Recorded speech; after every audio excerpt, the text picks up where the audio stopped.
Any kind of fat, oil, and grease can cause a problem in your pipes and in our public sewer system. So if it's a fat, oil, or grease, even if it looks like a harmless liquid, that belongs in the trash and not down the drain.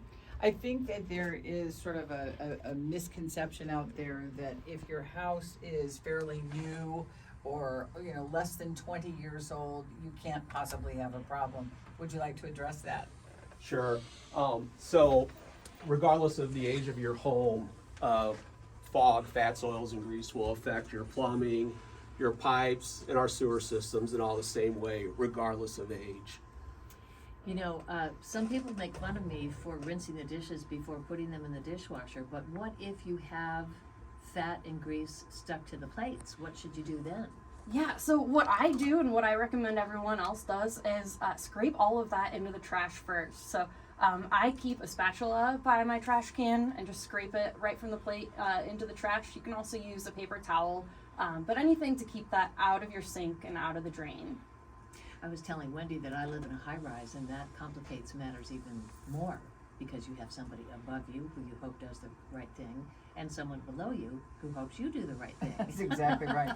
Explain why the cooling process is so important, because a lot of people, if they're in a hurry, they want to have their pumpkin pie or their pecan pie, and they're thinking that it doesn't need to cool. It does. It does, and the reason why you want it to cool is so that the grease is safe enough for you to properly manage it and dispose of it. Folks will say that, well, I can rinse it off with hot water and flush it down the sink and it'll be fine. And the answer is no. Regardless of popular opinion, that doesn't work.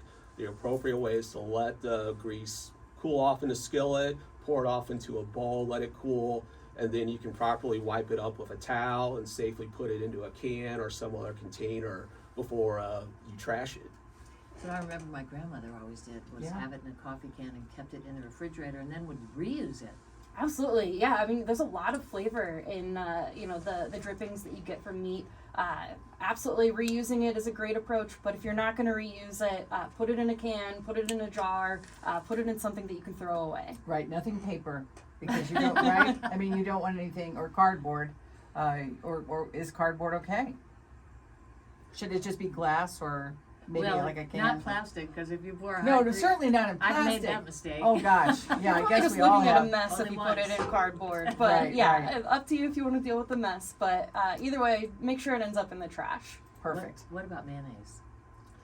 Yep, mayonnaise is absolutely a culprit. And there's a lot of hidden fats that people don't think of like mayonnaise. So maybe your salad dressing, sour cream, the pie Sour crust. cream, really? Yeah, absolutely. Wow. Okay, I would never have thought of that. So the big culprit is definitely going to be the drippings from your turkey or ham or other meats that you're cooking. But there's a lot of hidden fats and grease in your other food. A lot of your